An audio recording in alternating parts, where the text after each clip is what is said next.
Welcome to the Bayou City Soccer Podcast. Whether inside or outside the loop, we are talking everything soccer in Houston. Y'all ready? Let's get it.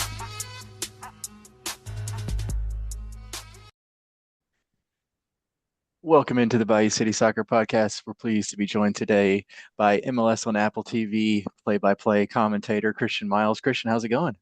Dustyn, I've been waiting for about 5 years for my BCS debut, but I'll take it wherever I can get it. Thanks for having me. Looking forward to being with you today. Yeah, we had Casey on earlier this season, so Um, we had to get you on. Dynamic the duo you guys have been.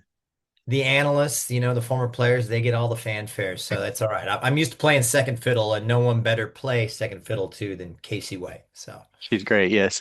Yeah, and talking about you and Casey, you guys have done a few Dynamo games this season. A lot of question marks coming into the season for this Dynamo team. Those, what are they going to be? How good can they be? What have you seen so far from this team?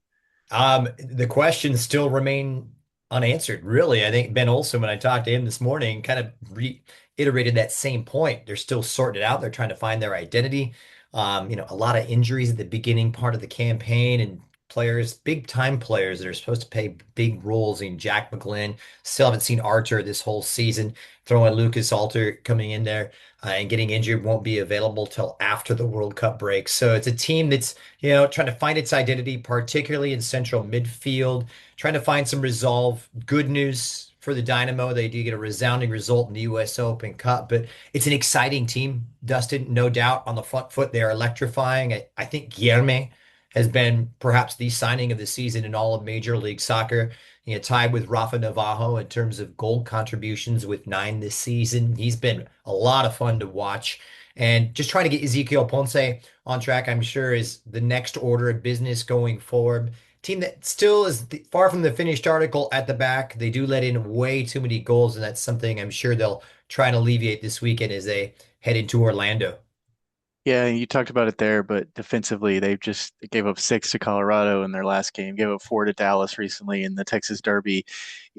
Ben has talked about, switching formations, kind of playing this three at the back now with these wing backs. What have you seen from them defensively? Do you feel like they can make this work and fix things? I think going forward, it's been really good and it's been fun to watch. I think Dwayne Holmes has been better than expected after Griffin Dorsey abruptly left, ironically, facing his old club this weekend. And on the other side, Inali adapting to more of a defensive role than we've seen him higher up in the past. When you play this type of football and you want to play progressive, you want to play whether it be a back five, every back five is going forward is a three back. You leave gaps. And I think those gaps have been exploited in conjunction with the central midfield. Let's be honest, it's been overrun at times, I think. And Artur is such a big stabilizing factor for them. So they've sorely missed his presence. I know they're still searching for that right combination, especially with McGlynn out. You got Buzat, Samaseku. So they're still trying to find that exact combination to give them that balance because as that goes, a lot of times the control of the game goes and how things are dictated, kind of knitting those lines together. So that's a work in progress. But in defensively, there are a few strides to be made. Yeah, and I know offensively they have looked good. You mentioned Guilherme, some of these guys, and Matthias Bogusz, their other big name DP this offseason, excelled at LAFC. Was one of the better players in MLS. Went down to Mexico, didn't work out for him, but a little bit of a slow start for him in MLS. We saw him get on the score sheet in Open Cup. What have you seen from Bogusz, and what do you expect from him as we continue this season? Well, what we can see from Mateusz Bogusz going back to Cruz Azul, where he really struggled in Mexico. I think he only scored 1 goal in roughly 40 appearances. So this is a continuation of that. But to his credit, he doesn't get his head down.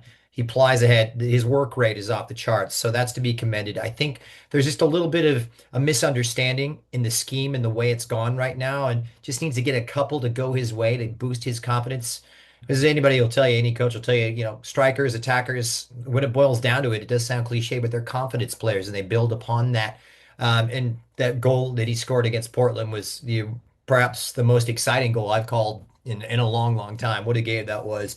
But I still feel the best is yet to come. Just needs to find his way and develop that understanding. It's a little difficult when you play with a player like Guilherme, who is brilliant as he is a little unpredictable, unorthodox, and covers a lot of ground, almost a free roaming role. I think Bogusz is almost a victim of his own versatility as well, because he'll play anywhere the coach wants him to, and he'll put his nose down and go ahead, getting him, accustomed to things where I think he's more comfortable on that left spot, but with Guilherme performing so well, I think Bogusz's future with Houston is down that right-hand side or drifting kind of underneath. So his versatility has kind of worked against him in terms of an individual focus, but in terms of team, he can add a lot once he gets going. Yeah, we look ahead Saturday. You mentioned Orlando City, Houston Dynamo, and Central Florida there. Orlando City, a lot of Dynamo fans maybe not get to see a lot of them, but what a rough start for them, right? They've given up 24 goals, I think, in their 7 matches. They've already fired Oscar Pareja, their head coach. What has gone wrong really in Orlando, if you could sum it up? Oh man, it's hard to put a distinct finger on it right now, and certainly the fixture list hasn't been kind. They've had to play some pretty tough opposition. It's a team that's just it's conceding too many goals, and it comes down to simple graft, intensity, and work rate, Dustin. And like the problems of the Dynamo on the road, there hasn't been enough solidity at the back. It's almost been kind of laissez-faire, little casual, right? And I think they've turned that around. We saw a good result on the road against a Columbus side. Look, they're not the Wilfred Nancy Columbus, but still a decent side nonetheless up in Columbus. And then got a positive result. Had to grind one out down in Naples on the road in the U.S. Open Cup. So they're finding that belief and those two stepping stones. I think they're going to see more of an emphasis, whereas you'd see them kind of playing more in transition in that back three. They're dropping back a little bit more, absorbing a lot of the pressure here. So it'll be interesting to see how they find their way forward and whether they can get a foot on the ball and start to control games more. Because what I see from them is really not a deviation too much in the way Pareja plays and his interim head coach successor, Martin Perelman, who's been part of the staff for the last 2 years. So not a massive departure in terms of philosophy. Just a matter of finding that solidity, that belief, and then kind of taking those baby steps forward. Remember, they're also looking forward to a certain Antoine Griezmann arriving this summer. Yeah, Griezmann, a huge addition for them, and they already have some good attackers. Pasalic, Ojeda, Atuesta's Oh, been around the league. Angulo is one of those, guys that you love to watch. Just offensively, absolutely. it seems like, they've only scored 6 goals in their 7 games. How do they get this going offensively, especially against a team like the Dynamo that have struggled Well, on the defensive end? yeah, I agree with you 100%. And you expect more from this team. I think Angulo, a lot has been criticized about his final end product. There's no question about his work rate. I thought he's been tremendous this season, whether it's in his own box or in the opposition box, where things are not really, of the highest polish. But what you get is service, what you get is commitment and work rate. But one of the X factors here has been, Thiago, who's still trying to find his way on that left-hand side and working off the shoulder of Martin Ojeda and trying to develop the understanding with them. And Ojeda, who had to play second fiddle years ago to Facu Torres, leading that line. He's, number 4, I believe, last year in terms of goal contributions, accounting for 31 of the goals scored for Orlando City last year. So it's a guy who is adapting to that out and out number 9 role, even though they don't really have a traditional target forward number 9. And that understanding between he and Pasalic, who I think, let's be honest, Pasalic needs to get back to his best. He had a wonderful start 2025. You throw in the last 20 or odd games, and I believe it's about 5 or 6 goals that he's contributed to. So he needs to pick up a little bit of the steam here and pick up the slack. And I think that's kind of where they've been lacking. The endeavors there, the creativity, the movement. I mean, Orlando City, when I was watching them last year, I thought this is a team that can go all the way. They had the movement, they had the goals, and they had the solidity. But a lot of moving pieces in the setup, a lot of departures have really hurt them. So they're trying to find their way. When I talked to Ben and I talked to Martin Perelman, the coaches said, ironically, both of these two teams in flux, searching for results, but at the same time trying to establish patterns of play and a philosophy to bed in. Yeah, you talked about, talking to both coaches. It's still April, right? It's still early. The Yeah. Dynamo 6 points, Orlando just 4 points. Do you feel like there's, a lot of kind of pressure around this game, right? It's still early, but do you feel like both these teams have pressure to get things going in the right direction? Absolutely. I mean, it's hard to find in terms of the pressure. It's hard to see who has more of it. I mean, Orlando is at home. They've got to perform because it just hasn't been good enough. And Houston have been atrocious on the road. I mean, 10 goals in their last or 11 goals in their last 2 games away from home in Major League Soccer. That's not going to get you anywhere. So the pressure is, and these are two coaches that, they're hard on their players. They expect more, they demand more. And yeah, it's going to be interesting to see how they go about this. You can almost kind of see a serve and volley approach if you want to adapt a tennis colloquialism to it or a parallel. It's that first goal is so paramount because Houston have just been absolutely dreadful. They've scored allowed 4 goals in their last 2 MLS games, I believe, in the first 20 odd minutes. So they'll be out. They'll want to stay tight. They'll want to stay compact.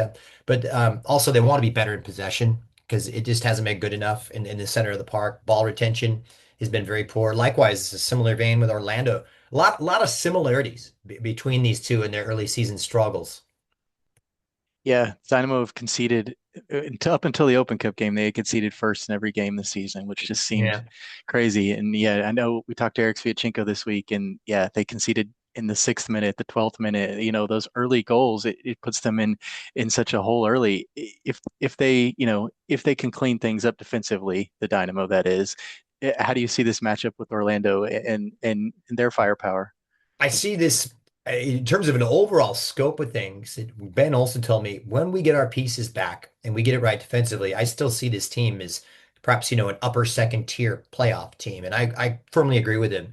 And we mentioned the players back, but for this one, it's a really tough one to call. You want to say with Guilherme out there, you expect a lot of fireworks. You expect a lot of goals. This team will get goals. I mean, and all credit to Guilherme and these players that have come in with high billing. They've lived up to that billing. Getting Ponce off the schneid. So, but I don't expect a lot of goals in this one. I had to go out on a limb. I almost predict a low score draw, maybe a 1-1 or so. Because it's going to be such a focus for them because they've had to dig themselves out, as you mentioned, out of so many holes that they don't want a familiar theme. They cannot afford to concede first and get their heads down because that builds. And I know it sounds cliche, but when you start doing that and those patterns repeat, especially after you've had a week of concerted focus about the particular issue, if that happens again, that could really be catastrophic in terms of a mental outlook, in terms of a psyche. So they'll want to be tight at the back, and you may see a lot of transition moments for both of these two. He's MLS on Apple TV play-by-play commentator Christian Miles. Christian, before we let you go, I know it's a long season here in MLS. When we get to the fall, what are we talking about with this Dynamo team? How good can this team be? Are they a playoff team? Are they pushing for a home playoff game? Just what do you see this Dynamo team being in 2026? I mean, it's a great question, Dustin. To harken back to another conversation I had with Ben earlier this season. There's so many new faces, and that's the way MLS works. You've got so much turnover. It's not like where you have a continual base and you can establish those patterns of familiarity. If this team can get it right, if Guilherme can stay fit, and if they can get Ponce on track, I see no reason why this team can't be hovering around, a fourth or fifth spot at best. But plugging those holes at the back have got to be belief, and they've got to discover a playing identity. Whether they're playing three to the back, are they going to go four? Are they going to get a foot on the ball? Are they going to be a transition team? I still think they haven't figured that out yet, and they've gotten till the World Cup break to figure that out. It's a weird season. You've got that big, almost 2 month break for the World Cup, and then all of a sudden you're back in a preseason, and then you're gearing up. You hit the ground running, throw in Leagues Cup, and things get absolutely crazy on the back end. By November-ish, by October-ish, I expect this team to be in those playoff spots as high as fourth, and as low as ninth possibly. So that's kind of where I see it personally, but it's certainly I think they just scratched the surface. Orlando City, Houston Dynamo, Saturday night, Apple TV. Christian Miles will be on the call. Christian, we really appreciate the time. Thanks for joining us here at Bayou City Soccer, and we'll do it again soon. All right, Dustin, thanks for having me.